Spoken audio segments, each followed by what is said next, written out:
Professeur Nicolas Gou, bonjour. Bonjour.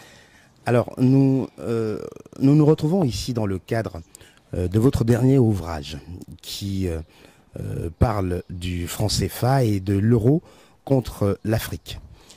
Et ça rebondit chez nous par un certain nombre d'interrogations que l'on se fait souvent, sous-entendu un certain nombre de personnes qui nous disent très clairement que le franc CFA maintient en servitude les pays africains qui pratiquent, qui utilisent cette monnaie. Alors notre question, ça va être de savoir, de comprendre d'abord le mécanisme. Pourquoi? Comment est-ce qu'on peut prouver que le franc CFA maintient en servitude tous ces pays en Afrique qui utilisent cette monnaie? Merci.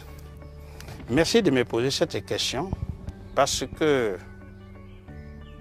dans le temps comme dans l'espace, lorsqu'on parle de la souveraineté des États, c'est trois choses, à savoir la monnaie, la défense, pour ne pas dire le militaire, et la constitution. Et dans ce triangle de souveraineté, l'élément même le plus important, c'est la monnaie. Pourquoi? Parce que lorsqu'on a sa propre monnaie, on utilise cette monnaie et on met en mouvement le génie d'invention, le génie créatif de la population. La monnaie, c'est le carburant, c'est-à-dire vous avez une voiture neuve. Toutes les pièces sont au grand complet. Mais tant que vous n'y avez pas mis le carburant, la voiture ne bouge pas. C'est comme ça tous les pays.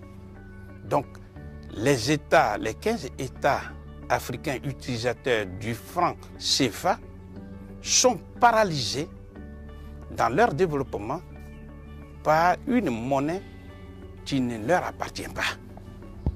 Donc, avant d'aller plus loin, il faut dire que lorsqu'on a sa monnaie, on fait travailler le peuple. Le peuple, en travaillant, non seulement arrive à satisfaire ses besoins, mais peut exporter. Et quand on exporte, on obtient l'argent des autres qu'on appelle les devises.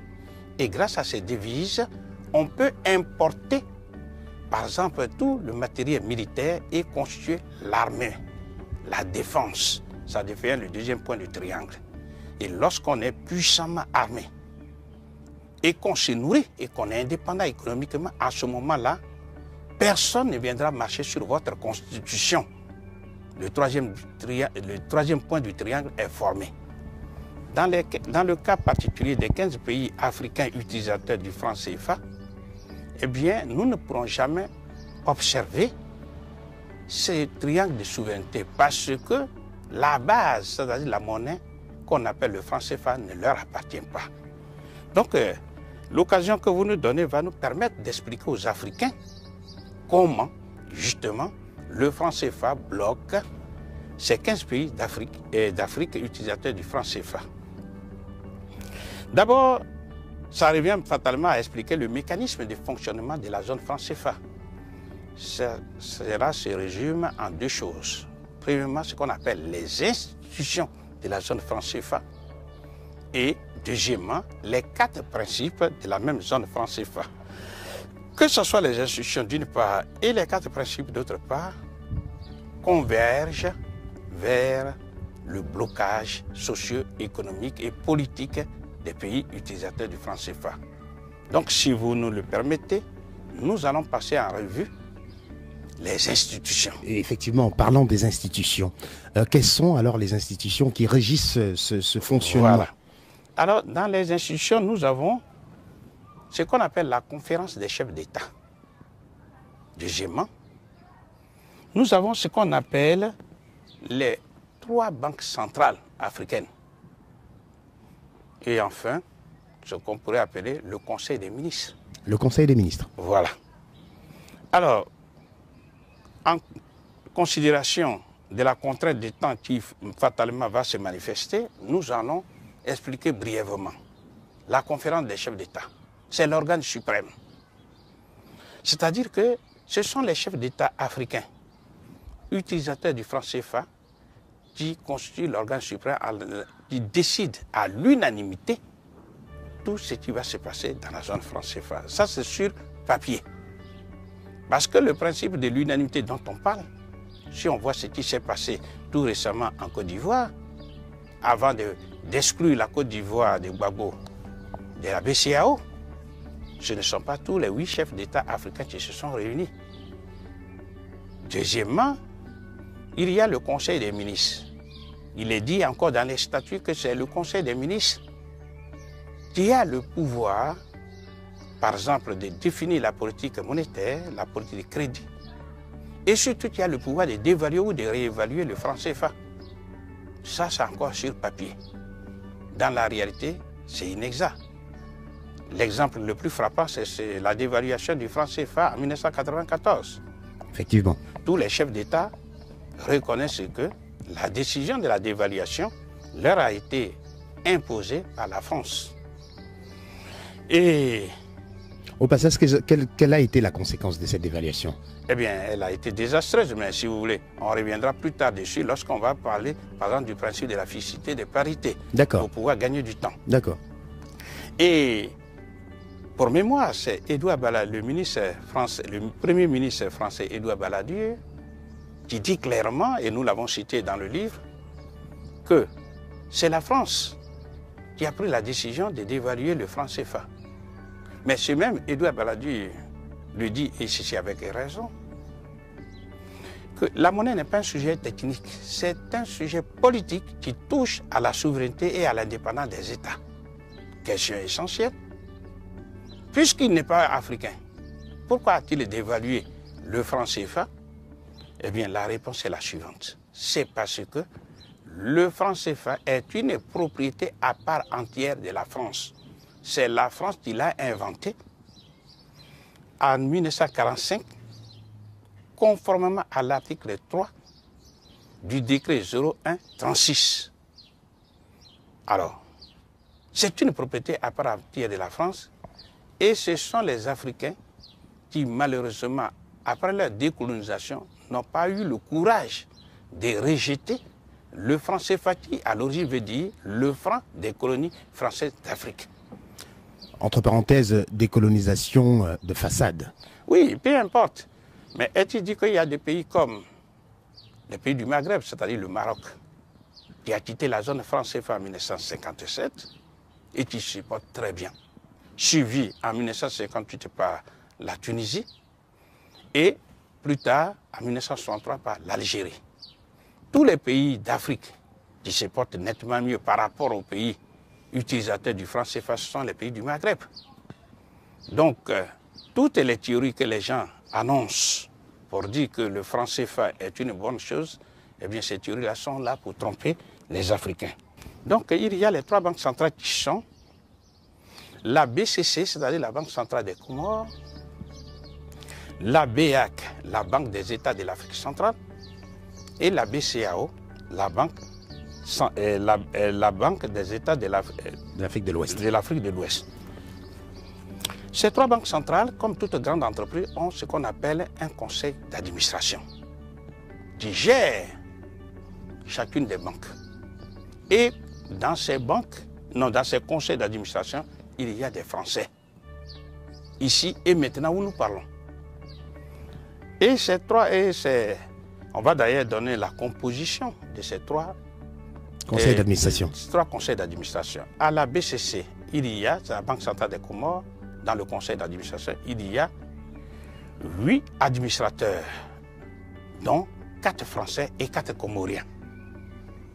Ensuite, à la BEAC, il y a 13 administrateurs, dont 3 Français.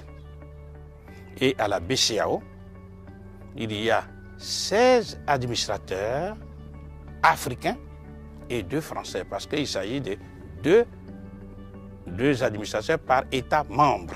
Comme il y a 8 pays membres de la BCEAO, 8 fois 2, ça fait 16, plus la France, ça fait 18. Alors, on peut rétorquer en disant que... mais ils n'ont pas suffisamment d'influence, ils ne sont pas nombreux dans ces conseils d'administration-là. Voilà. D'abord, il est totalement inadmissible de voir les Français présents au conseil d'administration des banques centrales africaines.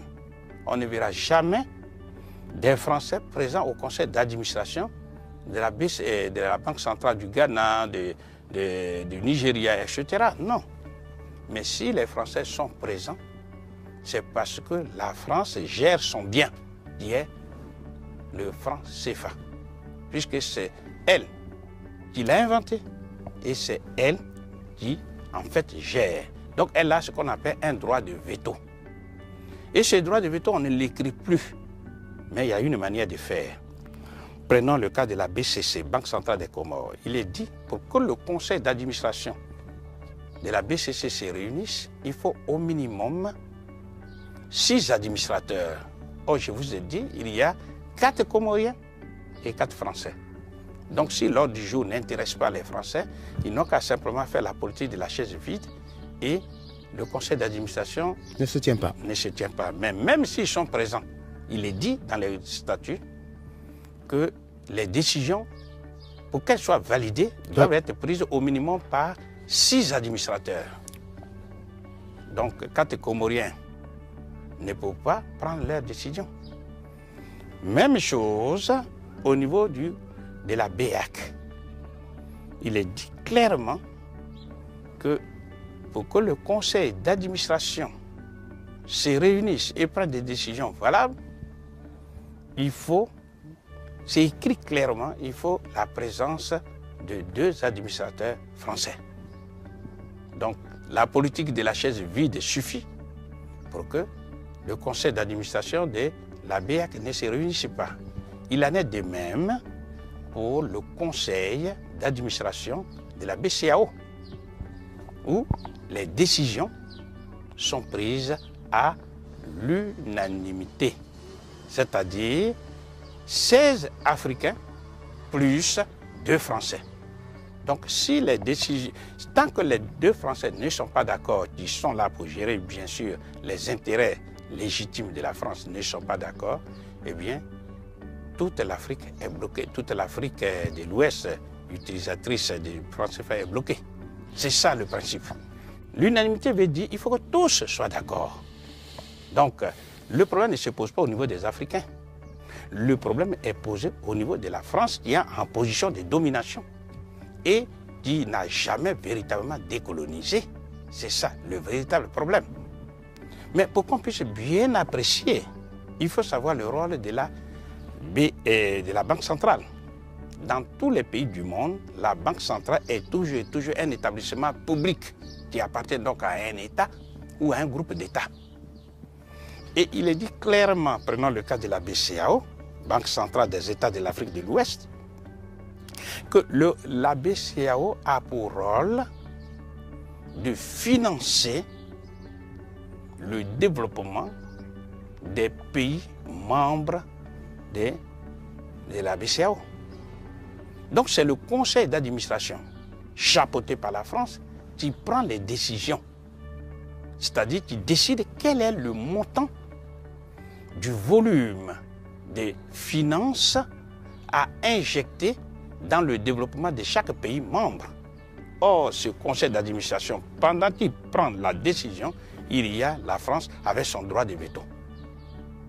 Autrement dit, c'est bien la France qui, à travers le conseil d'administration, impose le très bas niveau de développement socio-économique que connaissent les États africains membres de la BCEAO.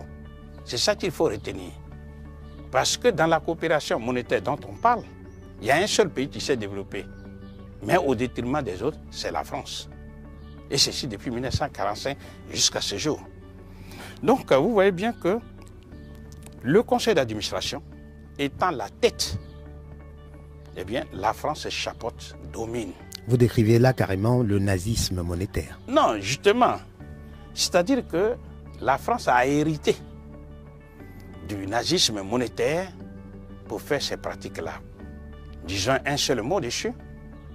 Lorsque la France était occupée par les Allemands nazis, non seulement les nazis versaient partout du sang, mais les nazis étaient présents partout, à tous les postes stratégiques financiers, que ce soit à la Banque centrale de la France qu'on appelle la Banque de France, que ce soit à la douane, partout où il y avait de l'argent. Et c'est comme ça, les nazis pillaient systématiquement les pays qui ont été mis sous sa domination, dont la France. Mais ce nazisme monétaire se manifeste non seulement par la présence des nazis dans les conseils d'administration des banques centrales, mais aussi par, 1, la dévaluation de la monnaie locale, 2, par le remplacement de la monnaie locale par une monnaie coloniale, et troisièmement, par l'ouverture à Berlin des comptes d'opération. Et c'est tout ça que la France a pu reprendre à son compte dès qu'elle a été libérée en 1947.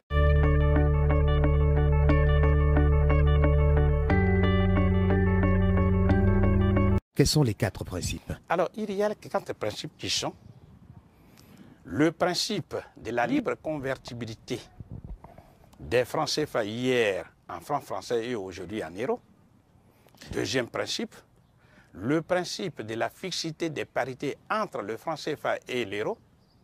Troisième principe, c'est le principe de la centralisation des changes qu'on appelle les comptes d'opération. Et enfin, le 4e principe, c'est le principe de la libre transférabilité des capitaux de la zone franc CFA vers la France. Alors dans ce cas, professeur, on va s'attarder un petit peu sur les 4 principes que vous avez énoncés tout à l'heure pour essayer de comprendre bien le fonctionnement. Par exemple, pour ce qui est du principe de la libre convertibilité, qu'est-ce que ça signifie? Ça veut dire ceci. Le principe de la libre convertibilité veut dire que le franc CFA est convertible. Ça veut dire qu'hier, celui qui avait 100 francs CFA, c'est-à-dire après la dévaluation, pouvait avoir facilement 1 franc français. Aujourd'hui où nous parlons, celui qui a 1 euro, il peut avoir accès à 655,957 francs CFA. Et que quiconque prend des francs CFA et vient par exemple en France, il peut facilement accéder, il peut aller dans un bureau d'échange pour convertir ses francs CFA en euros. La réalité, elle est différente. Pourquoi? Premièrement, le franc CFA n'est pas convertible. Il suffit de demander à n'importe quel Africain qui a dans sa poche des francs CFA, qui se présente par exemple à l'aéroport Charles de Gaulle de Paris, à un bureau d'échange comme les autres. Quand son tour arrive, il fait sortir, il présente les francs CFA. On dit non, on ne convertit pas ça, on ne le connaît pas. Ça veut dire que le franc CFA, fondamentalement, n'est pas convertible. Ça, c'est le premier aspect négatif. Deuxième aspect négatif, c'est que lorsqu'on est, par exemple, un Ivoirien, on a des francs CFA, et qu'on va dans un pays de l'Afrique centrale, comme par exemple le Cameroun ou le Gabon, eh bien, lorsqu'on veut faire des courses, on veut acheter, non, ce n'est pas convertible. Et pourtant, il s'agit toujours du franc CFA. Et pourtant, il s'agit du franc CFA. Ça veut dire que la France a pris les dispositions pour cloisonner commercialement ces deux zones monétaires. D'accord. Or, l'Afrique est appelée à commercer avec elle-même. Les Africains doivent commercer entre eux. Donc, voilà déjà un inconvénient majeur qu'on peut vérifier.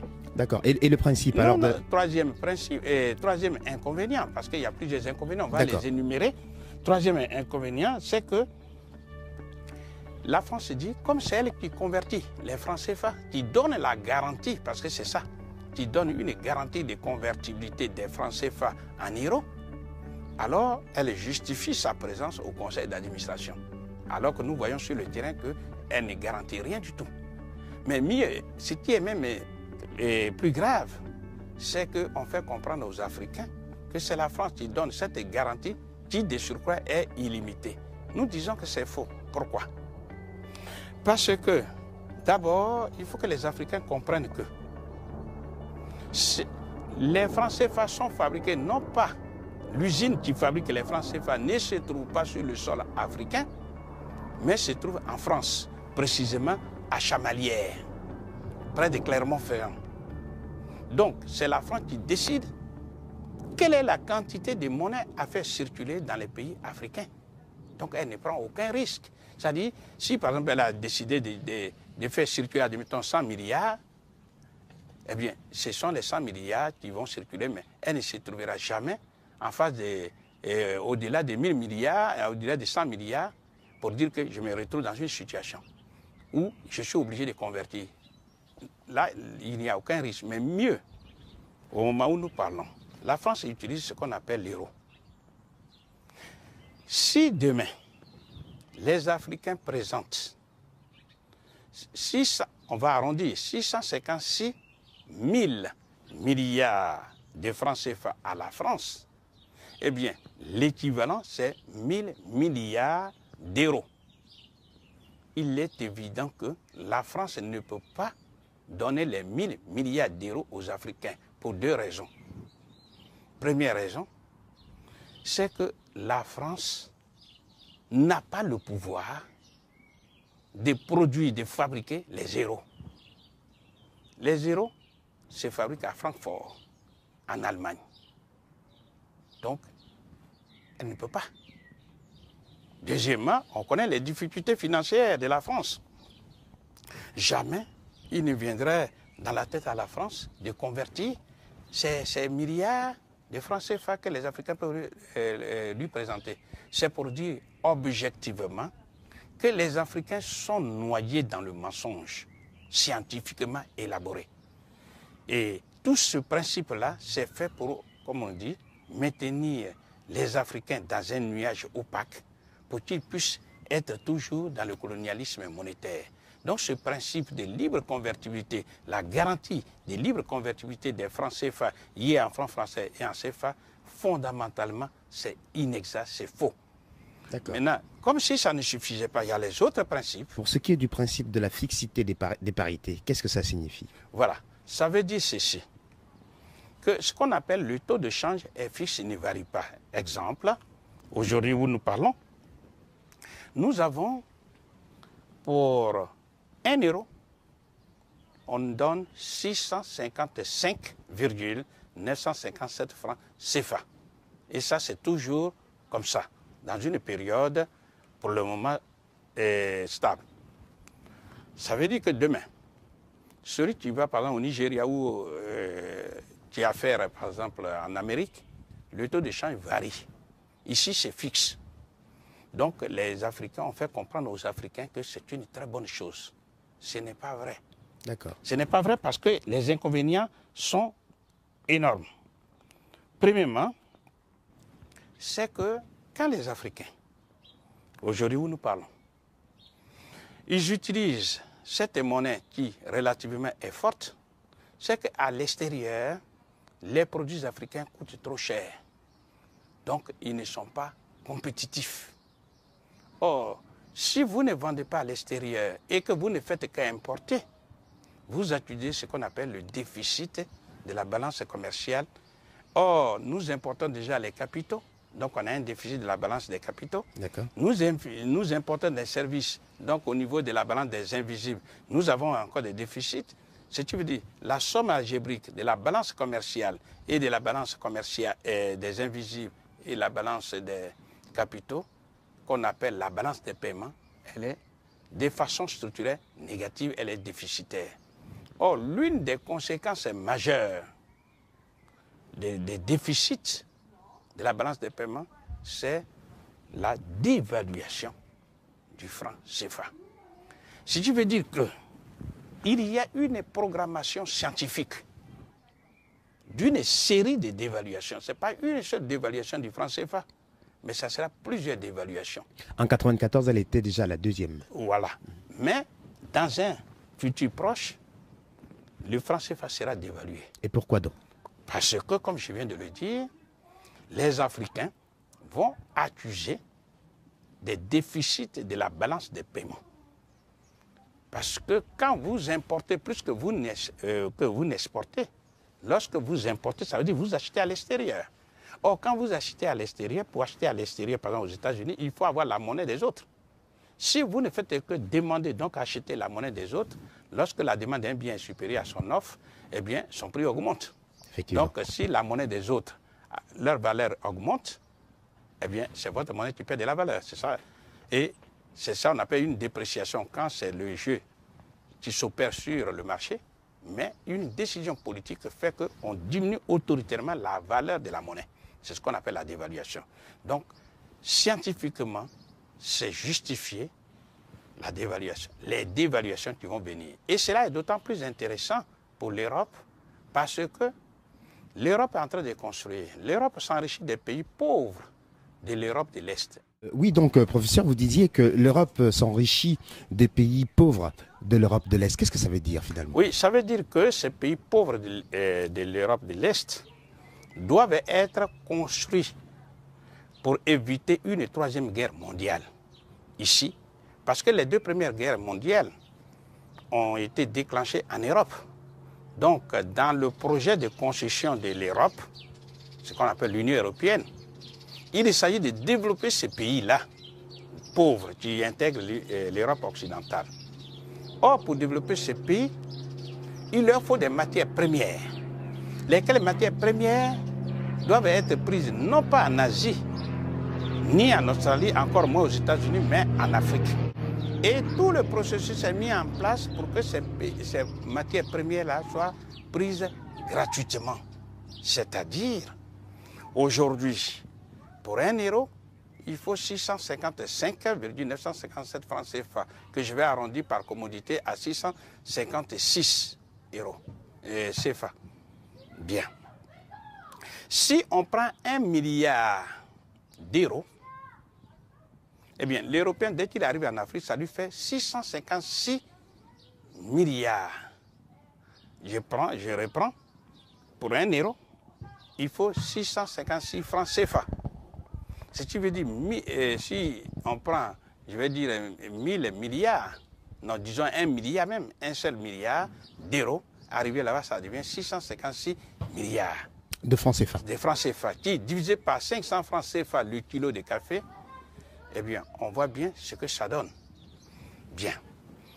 Maintenant, si on dévalue le franc CFA, c'est-à-dire demain, on dit 1 euro égale non plus à 656, mais à 1000 francs CFA, eh bien, le milliard d'euros arrivé en Afrique égale à 1000 milliards.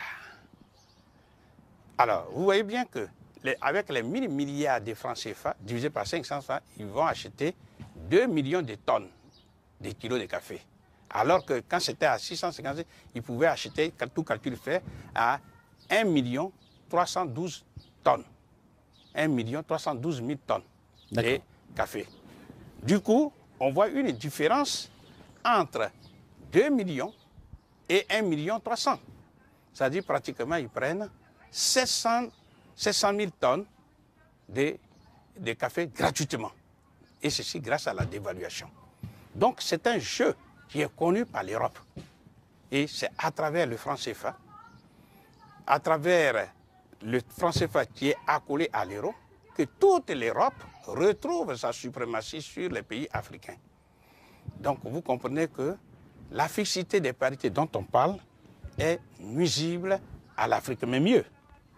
Pour que justement les Africains puissent avoir une monnaie dite forte, il leur faut faire ce qu'on appelle une austérité monétaire, c'est-à-dire le prix de l'argent, c'est le taux d'intérêt. Lorsque le bien est rare, c'est-à-dire quand la demande d'un bien est supérieure à son offre, son prix augmente. Il en est de même pour la monnaie. Quand la demande d'un bien est supérieur à son offre, puisque son prix augmente, ici le prix de la monnaie, c'est le taux d'intérêt. Donc, on augmente le taux d'intérêt en Afrique. Ce qui est surtout terrible, c'est que les Africains sont contents d'avoir une monnaie forte. C'est-à-dire, ils disent par exemple que voilà, nous avons une monnaie forte qui est le franc CFA, donc ça va nous développer. Ce n'est pas vrai. Pourquoi? Il suffit d'ouvrir les yeux. Au moment où nous parlons, pour avoir 1 euro, la Corée du Sud donne 1500 won, won étant la monnaie de la Corée du Sud. C'est-à-dire, la monnaie de la Corée du Sud est pratiquement 2 fois plus faible que le franc CFA. Puisque le double de 656, c'est moins que 1500. Deuxièmement, on va prendre un autre exemple. Lorsque nous prenons un pays qu'on appelle l'Indonésie. L'Indonésie, oui. On voit bien que pour avoir un seul héros, l'Indonésie donne 12 000 roupies. La roupie étant la monnaie de l'Indonésie. Pour avoir un seul héros. Mais aller en Indonésie, le niveau de développement socio-économique atteint par l'Indonésie n'a rien à voir, est incomparable, est de loin supérieur à celui des pays de n'importe quel pays de la zone franc CFA. Troisième exemple, nous prenons l'Iran. Pour avoir le même héros, eh bien, les Iraniens donnent 14 500 rials. Rial étant la monnaie de l'Iran, qui envoie des agents dans l'espace, qui fait peur au monde. Le niveau de développement atteint par l'Iran n'a rien à voir avec le niveau de développement, le niveau de sous-développement atteint par la Côte d'Ivoire, le Mali, le Burkina Faso, qui sont au bas de l'échelle mondiale. Et enfin, le dernier exemple, pour avoir le même héros, eh bien, le Vietnam donne 27 000 dong, dong étant la monnaie du Vietnam. Et le Vietnam est le deuxième pays exportateur mondial du riz après la Thaïlande. Tous ces exemples montrent que, contrairement à ce qu'on fait croire aux Africains, ce n'est pas parce qu'ils ont une monnaie artificiellement forte qui est le franc CFA qu'ils sont développés, non. Dans le premier cas, c'est-à-dire sur ces pays qui ont une monnaie dite faible ou fondante, c'est qu'ils maîtrisent leur monnaie. Ils utilisent leur monnaie dans le sens de leurs intérêts. Et celui qui, par exemple, je ne vois pas l'intérêt d'un Vietnamien qui sait que quand il a, par exemple, 27 millions de dong, arrivé par exemple en France, on lui donnera 1000 euros. Puisque 1 euro donne 27 000 dong. Donc 1000 euros donne 27 millions de dong. Oui, effectivement. Je ne vois pas quel est l'intérêt pour le Vietnamien de venir prendre chez lui 27 millions de dong pour venir se retrouver avec 1000 euros qui est en dessous du SMIC. Le Vietnamien a un intérêt objectif à utiliser son argent chez lui. Il construit ses maisons, ses palais, tout ça. C'est ça un des intérêts majeurs. Or, dans les pays de la zone franc CFA, ils sont en train de souffrir inutilement. Ils font de l'austérité monétaire, l'austérité budgétaire, tout ça parce qu'ils se complètent dans une situation d'esclavage monétaire. Et alors, donc, nous voulons simplement dire à nos compatriotes africains d'ouvrir les yeux. On n'a pas besoin d'être un économiste. Il suffit d'aller sur Internet et de voir tout ça. Tout est écrit. Il n'existe pas sur la Terre un seul pays qui s'est développé sans sa souveraineté monétaire. Alors, nous avons parlé des deux principes, à savoir le principe de la libre convertibilité, qui pour nous est une illusion, le principe de la fixité des parités, qui encore fait beaucoup de constitue un handicap majeur, parce qu'il y a un élément qu'il faut souligner, c'est que quand les pays africains ont par exemple leurs recettes libellées en dollars, et que le dollar est plus faible que l'euro, ou bien l'euro est plus fort que le dollar, eh bien, quand ils se convertissent en euros, ils perdent de l'argent. D'accord. Donc, tout ça, il y a beaucoup d'inconvénients majeurs. Et comme si ça ne suffisait pas, il y a le principe de la centralisation des champs qui est même le principe le plus dangereux parmi tous les trois autres principes que nous avons vus. Ce sont des principes que nous développerons la prochaine fois, notamment le principe de la centralisation des charges, c'est-à-dire ce que l'on appelle couramment les comptes d'opération. Ensuite, on parlera pour la prochaine fois de la libre transférabilité des capitaux. Et bien sûr... et nous proposerons des solutions, des solutions qui, nous savons, si elles sont appliquées, l'Afrique connaîtra un autre sort, mais un sort meilleur que celui qu'elle connaît aujourd'hui. D'accord. Je vous remercie. Merci beaucoup, professeur, et à très bientôt. Merci.